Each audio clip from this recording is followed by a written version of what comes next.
January 14, 1944. High above the frozen fields of central Germany, the sky burns silver.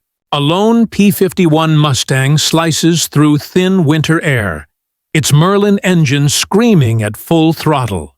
Below, black bursts of flak bloom like ink stains, drifting upward toward the fighter's wings. The pilot's voice crackles faintly over the radio. Calm, deliberate, as he dives through the chaos. His altimeter spins. The world narrows to a streak of steel and fire. Somewhere ahead, a Messerschmitt breaks away, rolling into a dive of its own. No one expects what happens next. Instead of pulling out, the Mustang plunges deeper, past the point of safety.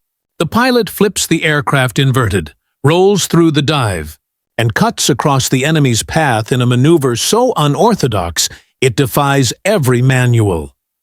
That single act will soon redefine air combat and turn the P-51 Mustang into the deadliest predator of the skies. By the winter of 1943, the air war over Europe had reached its deadliest phase. Every dawn saw hundreds of American B-17 flying fortresses and B-24 Liberators rising from the fields of England, heavy with bombs destined for German industrial cities. Regensburg, Schweinfurt, Berlin. Their silver bodies glinted in the cold morning light, flying in tight formations that stretched for miles across the sky. But the skies over Germany were no longer friendly. Waiting for them were the Luftwaffe's elite, veteran fighter pilots in Messerschmitt Bf-109s and Focke-Wulf FW-190s, men who had survived since the Battle of Britain. They attacked in disciplined packs, tearing through bomber formations with 20mm cannon fire, then vanishing into the clouds. Each sortie meant death for dozens of American crews. The Allies had long believed that tight bomber formations, armed with defensive machine guns, could protect themselves. The bomber will always get through, military planners once said with confidence. But the losses proved otherwise. In the fall of 1943 alone, the 8th Air Force lost more than a quarter of its bomber crews in just a few major raids. It was unsustainable. The Americans needed a savior in the sky, a fighter that could fly the full distance to Germany, defend the bombers, and still take the fight to the Luftwaffe. Early escort fighters like the P-47 Thunderbolt and P-38 Lightning were powerful but limited by range. They could protect the bombers partway, then turn back, leaving the formations vulnerable in the heart of enemy territory. What was needed was endurance and speed. That answer arrived almost by accident. The North American aviation P-51 Mustang began as a British request in 1940, designed quickly and cheaply. Its first models were adequate at low altitudes but lacked the high-altitude power needed for European combat. Then, in 1942, engineers fitted it with the Rolls-Royce Merlin engine, the same power plant that drove Britain's legendary Spitfires. The transformation was immediate. The new P-51B model could fly higher, faster, and farther than any Allied fighter before it. With drop tanks, it could escort bombers deep into Germany and still dogfight on the return trip. For the first time, the Allies had a weapon capable of hunting the hunters. Yet technology alone was not enough. The P-51 was fast, but pilots still had to adapt to survive. They were facing German aces with years of experience and hundreds of kills. The Luftwaffe knew every weakness of Allied formations, every tactic that could force a young American into panic. In January 1944, the 8th Air Force began deploying the P-51 Mustang in large numbers. The aircraft arrived just as the Allied air campaign reached its breaking point. The cold European winter made engines unreliable, fuel scarce, and pilots weary. Still, the Mustangs lifted off every morning from English airfields, their wings painted with black and white invasion stripes, their propellers slicing through mist. Each mission was a test not only of machinery but of human will. The pilots who flew these new machines had to learn fast. and some of them were willing to take risks that defied logic. One of them, a daring young pilot known for pushing his aircraft to the edge of destruction, would soon attempt a maneuver no instructor had ever approved. A maneuver that would change how every Mustang pilot fought from that day forward. By early 1944, the balance of the air war was on a knife's edge. Germany still controlled the skies over its homeland, but the cost was growing. The Luftwaffe's veteran pilots, the Expert 10, flew almost daily, facing waves of bombers that never seemed to stop coming.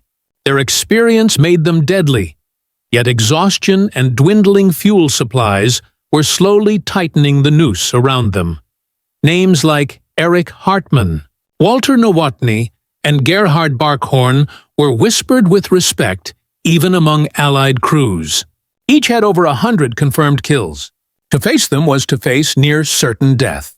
They flew with precision born of instinct, executing vertical climbs, sudden reversals, and disciplined attacks from above, the high ground of the sky. Against them came a new generation of Americans, young, daring, often unorthodox. Many were in their early 20s, barely out of flight school. They brought with them an energy that defied convention. Among them were pilots like George Preddy, John Meyer, Bud Anderson, and Chuck Yeager, names that would become legends. These men quickly discovered that the Mustang was not just another fighter. It was alive, balanced, responsive, almost eager to dive. The Merlin engine could roar past 400 miles per hour. The laminar flow wings sliced the air cleanly, and its 650 caliber Browning machine guns could tear a Messerschmitt apart in seconds. But mastering it required courage and precision. The Mustang's long nose and powerful engine could send it into uncontrollable spins if pushed too far. Its high-speed dives tested the strength of both pilot and plane. The thin aluminum wings groaned under pressure. Yet those who understood its limits and how to bend them began to dominate the skies. The real turning point came not from orders, but from improvisation. Some pilots started experimenting with high-speed diving turns, maneuvers that combined energy, altitude, and surprise. These weren't taught in manuals. They were born in the chaos of combat. During escort missions deep into Germany, Mustang groups began to notice that standard defensive tactics weren't enough. German fighters would climb above the bomber streams, dive through them at incredible speed, and escape before Allied fighters could react. Chasing them was nearly impossible, unless you were willing to dive faster, lower, and risk your life doing it. One pilot, whose boldness bordered on reckless, decided to try something radical. Instead of pulling out of a dive to stabilize his aircraft, he inverted his Mustang, rolled it through a downward arc, and used the momentum to cut across the enemy's escape path. It wasn't just luck, it was physics, instinct, and raw nerve. The result was devastating. The German fighter never recovered. Word of the maneuver spread quickly through the squadrons. It was dangerous, nearly suicidal if mistimed, but it worked. What started as one pilot's act of desperation soon became a new doctrine: energy fighting. Using gravity and speed as weapons, Mustang pilots began dictating the terms of every encounter. This shift marked the beginning of a new era in the European air war. The P-51 was no longer just an escort. It had become the hunter. And with every mission, the Mustang's legend grew stronger, setting the stage for the moment that would define it forever, when a single maneuver turned the tide of the sky. The story of the P-51 Mustang's transformation is not just a tale of metal and mechanics. It's the story of men who learned to trust something faster than themselves. The cold, mechanical beauty of the aircraft meant nothing without the heartbeat inside the cockpit. The human angle. Each Mustang pilot carried a mixture of fear and exhilaration into the air. The missions were long, sometimes over 8 hours, with only the thin roar of the Merlin engine breaking the silence of the upper atmosphere. At 25,000 feet, the cockpit temperature could drop below freezing. Fingers stiffened on the control stick. Frost formed along the canopy edges. Oxygen masks pressed against faces until the skin blistered. They were young men with steady hands but racing hearts. Behind every calm radio call, bandits, 12 o'clock high, lay the unspoken fear of never returning.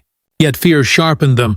The pilots of the 8th Air Force began developing an unspoken brotherhood built on trust, risk, and instinct. To them, the Mustang wasn't just a machine, it was an extension of their will to survive. Every day, they faced German pilots who were older, more seasoned, and flying over familiar ground. Many of the Americans had logged fewer than 200 flight hours. Yet they learned quickly. Mistakes were fatal. Over time, the veterans noticed something changing. The Americans were no longer running from fights. They were hunting. The technological angle. At the heart of that transformation was engineering genius. The Mustang's laminar flow wing design was revolutionary. Unlike older fighters with thick airfoils, the Mustang's wings reduced drag dramatically, allowing higher speeds and longer ranges. But the true magic lay under the nose, the Rolls-Royce Merlin engine. Its two-stage supercharger meant that power didn't fade at altitude.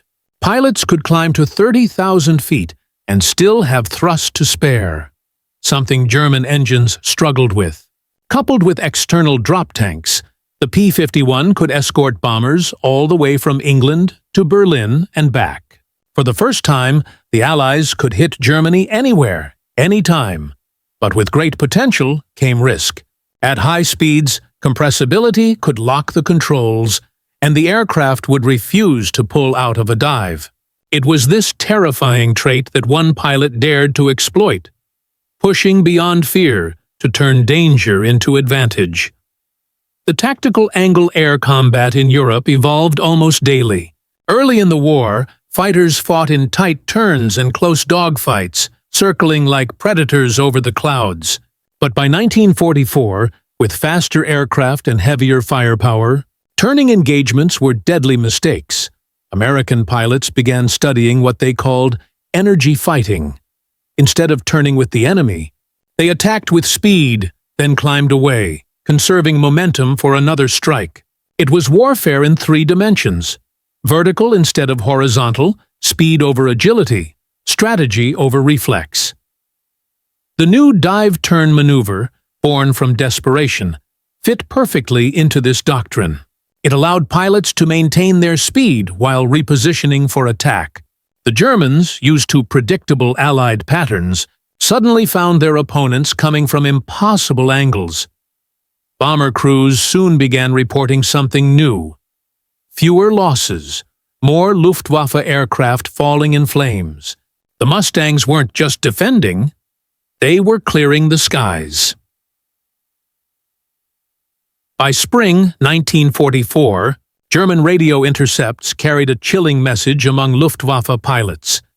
Beware the Mustangs. The air had shifted. The hunters had become the hunted. And deep inside that transformation lay the courage of one man who dared to ignore the rules of flight. That courage, and the innovation it inspired, would soon be felt even on the enemy's side, as fear spread among those who once ruled the European sky. The enemy's perspective. From the Luftwaffe's side, the arrival of the P-51 Mustang felt like a storm that wouldn't end. German pilots, who once ruled the skies with unmatched confidence, began to notice something unsettling. The American escorts were no longer hesitant. They didn't fly in protective circles around bombers. They roamed, hunted, and struck with precision. The Bf-109 and Fw-190 had been Germany's pride, dominating early in the war through superior climb rates and sharp maneuverability. But by 1944, fuel shortages, spare part scarcity, and the relentless fatigue of continuous combat began to erode their edge. The new Mustangs could dive faster, climb higher, and stay in the air twice as long. Even the most experienced German aces struggled to adapt. The once safe tactic of diving away from a fight, a move that usually left Allied pilots behind, no longer worked. The Mustangs followed them down, cutting across their escape lines with terrifying speed. It was like being hunted by ghosts, one Luftwaffe pilot later recalled. They came from everywhere, and you couldn't shake them. Each encounter left its mark. The Luftwaffe began to lose not just aircraft, but morale. Those who had survived for years suddenly found themselves outmatched, not by numbers alone, but by innovation. Leadership and doctrine. Back in England, leadership had taken note of these changes. In January 1944, General James "Jimmy" Doolittle assumed command of the 8th Air Force's fighter units. Doolittle, already famous for his daring Tokyo raid in 1942, brought a new mindset. He understood that technology meant nothing if pilots weren't allowed to use it freely. Under previous orders, escort fighters were required to stay close to bomber formations, limiting their ability to pursue enemy fighters. Doolittle changed that rule. He gave his men permission to range ahead of the bombers, to seek out and destroy the Luftwaffe before they could even reach the bombers. It was a radical shift, turning defensive escorts into offensive hunters. And the P-51 Mustang was the perfect tool for it. Its range, speed, and agility made it a predator's machine. This doctrine, combined with the newly developed high-speed dive-turn tactics, shattered the Luftwaffe's control. Within months, Allied fighter sweeps roamed over Germany almost unchallenged. Airfields were strafed, trains destroyed, and the once dominant German fighter force began to crumble from both attrition and exhaustion. Doolittle's leadership wasn't about courage alone, it was about trust. He trusted his pilots to use initiative, to take risks, to adapt in the chaos of combat. The same spirit that drove one pilot to invent a deadly new maneuver now became the philosophy of the entire force, the moral angle. Yet, behind every victory lay a human cost. For every enemy downed, there was a pilot who would never return, from either side. The Mustang's success came with heavy sacrifice. Many of the men who pioneered its tactics never lived to see their legacy. The war in the air was impersonal, yet deeply human. Pilots rarely saw the faces of those they fought. Battles ended in seconds, a flash, a trail of smoke, and then silence. Some described it as sport, others as survival. But for most, it became a test of endurance and conscience. By late 1944, as the Allies prepared for the invasion of Normandy, the skies over Europe had changed completely. The Luftwaffe, once the terror of the continent, was now on the defensive. Allied bombers reached their targets with growing confidence, and somewhere among the roaring squadrons of Mustangs, a single pilot continued refining his maneuver, a technique that had begun as a desperate gamble and evolved into a symbol of mastery. The stage was set for the defining moment. The Reba day, that dangerous maneuver would turn the tide of an entire battle, proving that innovation born from risk could change the course of war itself. February 20th, 1944. The air over Leipzig shimmered with sunlight and gunfire. The mission was simple in orders, impossible in execution. Escort the bomber stream deep into Germany and back. Hundreds of B-17s filled the sky, engines droning in perfect mechanical rhythm. Below them, flak batteries waited, and somewhere beyond, the Luftwaffe prepared to strike. Among the escorting Mustangs flew Major George, Preddy of the 352nd Fighter Group, a pilot known for his calm nerve and almost supernatural feel for the P-51. Preddy was already building a reputation. Not the loudest, not the most decorated, but the one who never flinched when things turned bad. That morning, his flight of blue-nosed Mustangs cruised high over the bomber stream, scanning for the enemy. Then, at 26,000 feet, the sky erupted. German Bf-109s dove from the sun, cannon fire streaking through formation. Preddy's radio crackled. "Bandits! 11 o'clock high!" The Mustangs broke formation instantly, engines roaring as they rolled into combat. Preddy spotted two 109s slicing toward the bombers. Without hesitation, he dove after them, a near-vertical plunge through tracer fire. The air screamed around his canopy. His altimeter needle spun violently. At 500 miles per hour, the P-51 began to shake, the control stick stiffening under pressure. In that moment, most pilots would have pulled back, fearing the dive's deadly trap. Control lock. Once the Mustang hit critical speed, airflow over the tail could freeze the elevators, making recovery impossible. Many had died that way, but Preddy didn't pull out. He inverted the aircraft instead, rolling the Mustang upside down mid-dive. The world flipped. Sky became ground. Ground became sky. Using the inverted position, he reversed his turn, slicing across the enemy's flight path at blistering speed. The Luftwaffe pilot, expecting his pursuer to overshoot, never saw the attack coming. Preddy's guns flared. 6 streams of .50 caliber fire tore through the Messerschmitt's fuselage. The German fighter exploded into a trail of flame. In a single motion, Preddy rolled upright again, pulling into a climb that pinned him against the seat. The strain was immense. Blood drained from his head, vision narrowing to a gray tunnel. But he held firm, his Mustang clawing back toward the thin blue line above. His wingman watched in disbelief. He just turned the dive itself into a weapon. One would later recall, he wasn't escaping gravity, he was using it. That maneuver, the inverted dive turn, defied everything written in flight manuals. It was reckless, dangerous, and nearly impossible to execute safely. But it worked. The Mustang's speed, control harmony, and power from the Merlin engine made it possible to perform what no other Allied fighter could do at those altitudes and velocities. In the following weeks, other pilots began testing variations of the move. Some called it the Preddy roll, others simply the dive cross. Whatever the name, it became the signature of the Mustang. The moment it stopped reacting to the enemy and started dictating the fight. That February engagement would later be remembered as one of the first times the P-51 demonstrated its full potential. The bombers completed their mission with minimal losses. The Luftwaffe, stunned by the new aggression of their opponents, began pulling back from direct confrontations. But this was only the beginning.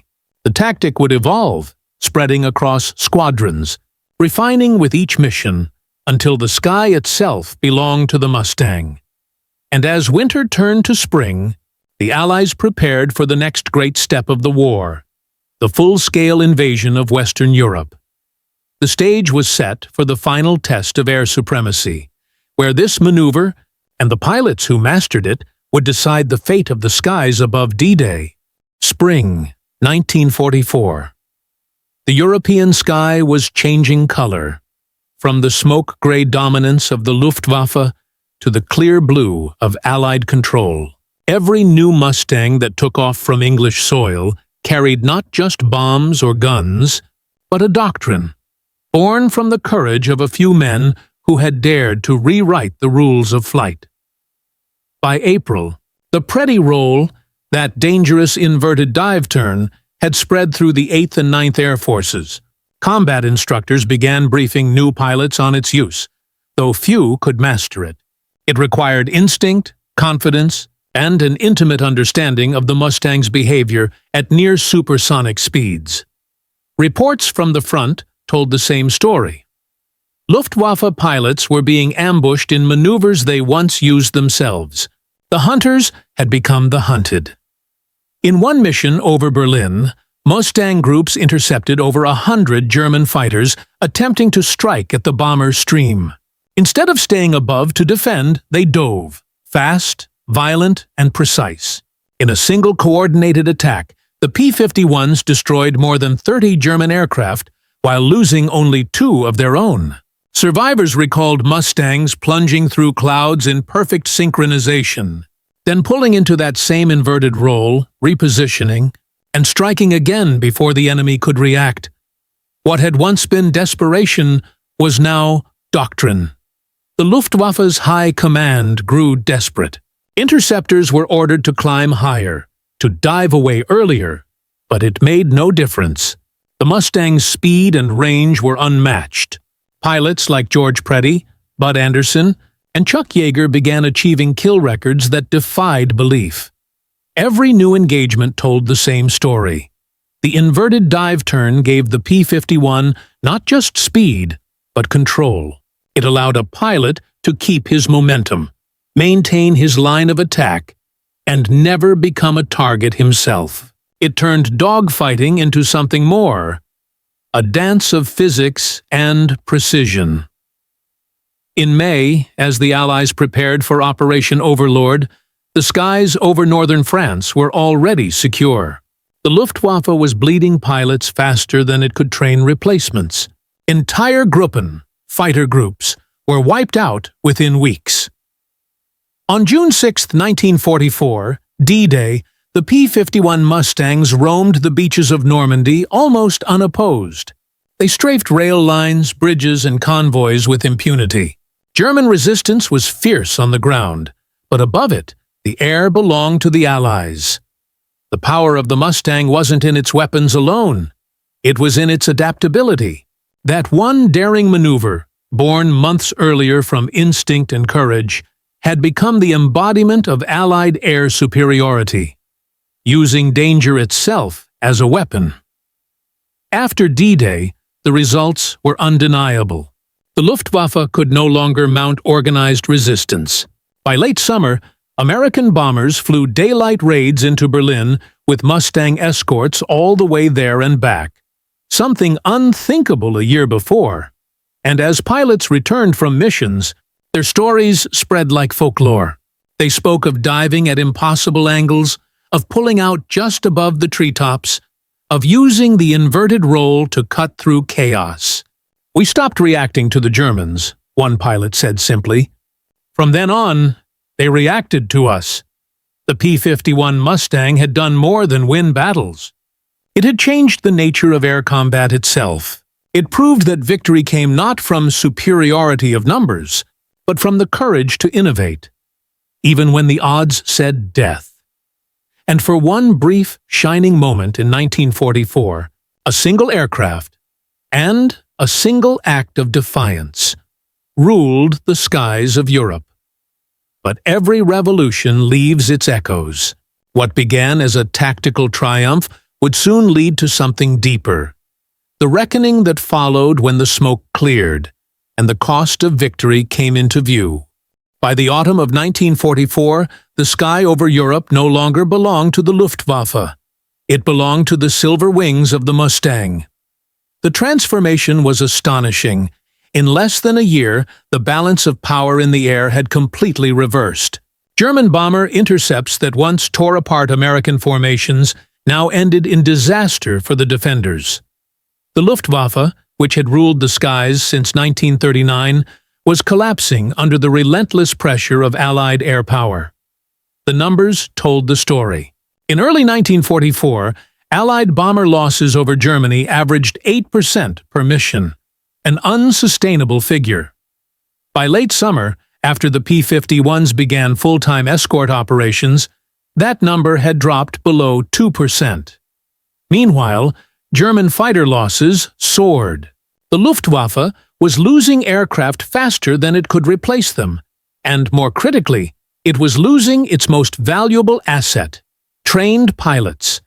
Between January and December 1944, the Luftwaffe lost over 20,000 aircraft, many of them to Mustangs.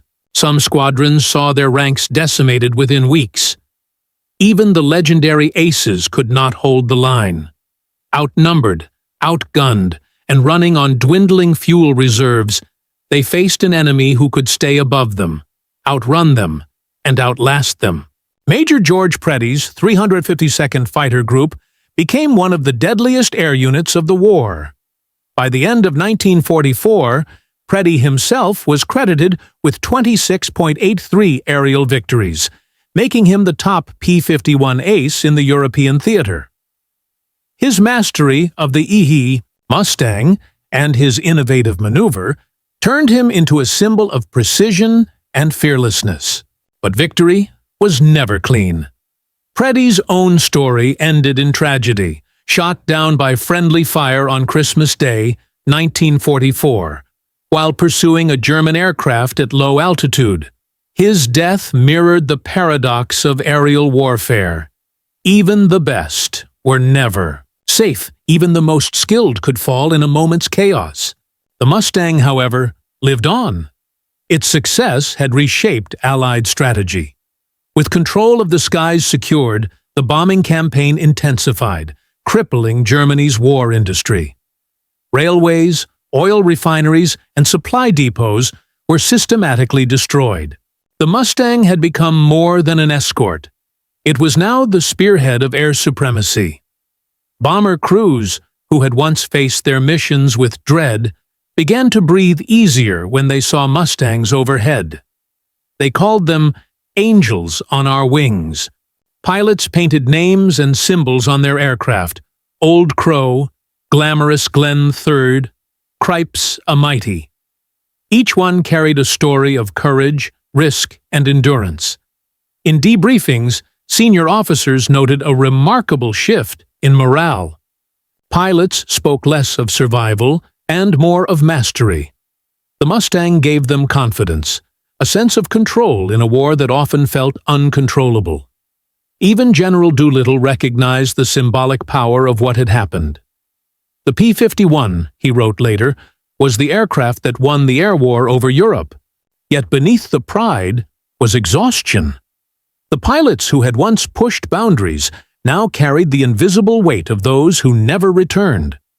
Every victory came with a cost measured not in machines, but in names, written in fading ink on wooden walls of airfield mess halls across England.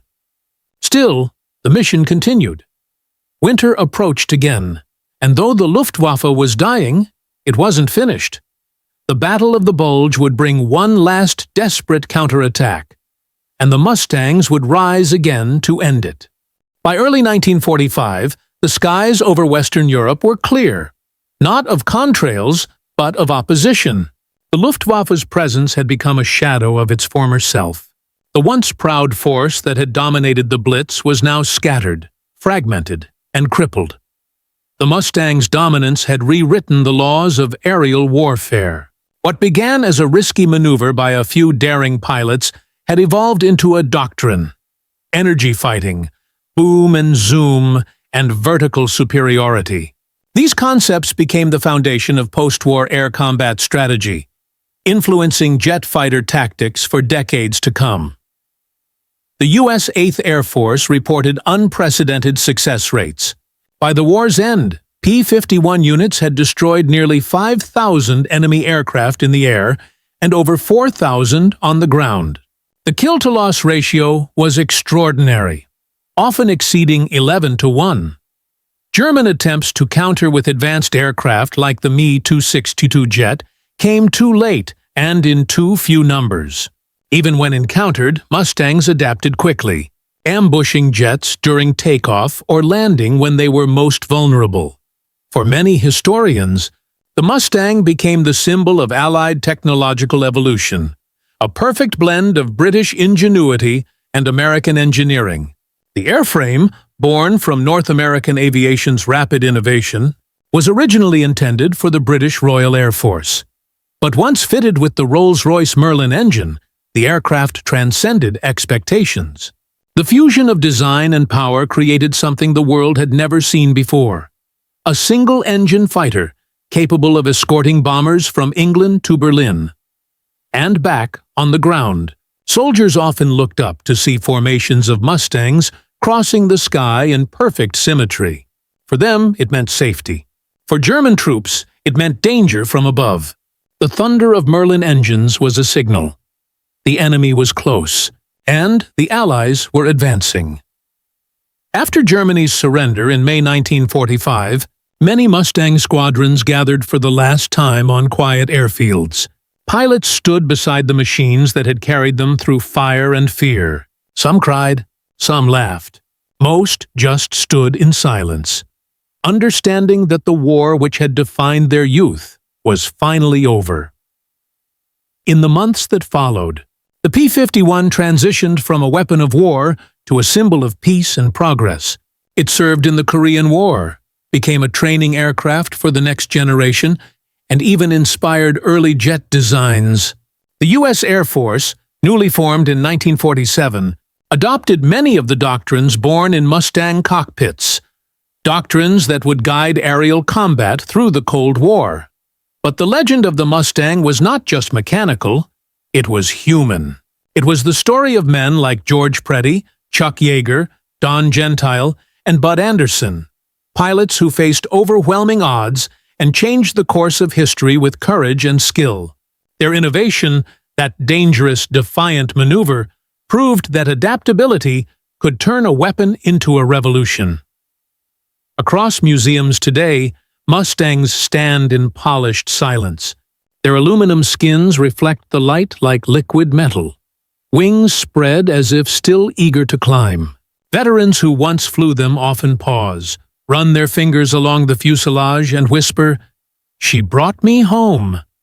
The Mustang had done more than win a war. It had defined what air superiority meant, not just to nations, but to humanity's understanding of courage, invention, and survival in the age of total war.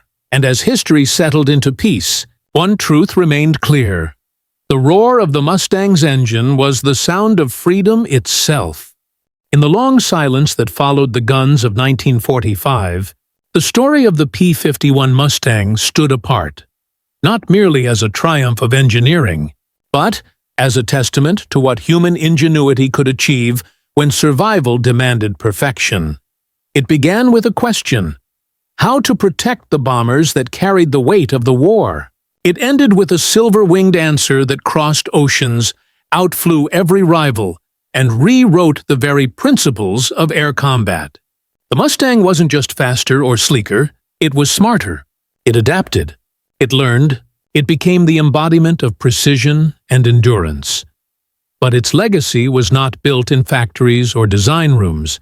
It was forged in the skies by pilots who risked everything in the thin, frozen air above Europe. Their courage turned a machine into a legend. Their innovation, that single dangerous maneuver, became the moment the hunter became the hunted. The P-51 Mustang changed history not because it killed, but because it controlled. It shaped how wars would be fought. Through mastery of the air, through dominance of speed and altitude, it became the blueprint for every fighter that followed, from the saber to the eagle to the raptor.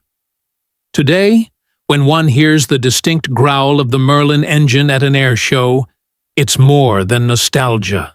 It's a reminder that victory, in its purest form, is built from knowledge, daring, and sacrifice. From the thunder over Berlin to the calm skies of peacetime, the Mustang remains eternal, the quiet symbol of a generation that refused to surrender the sky.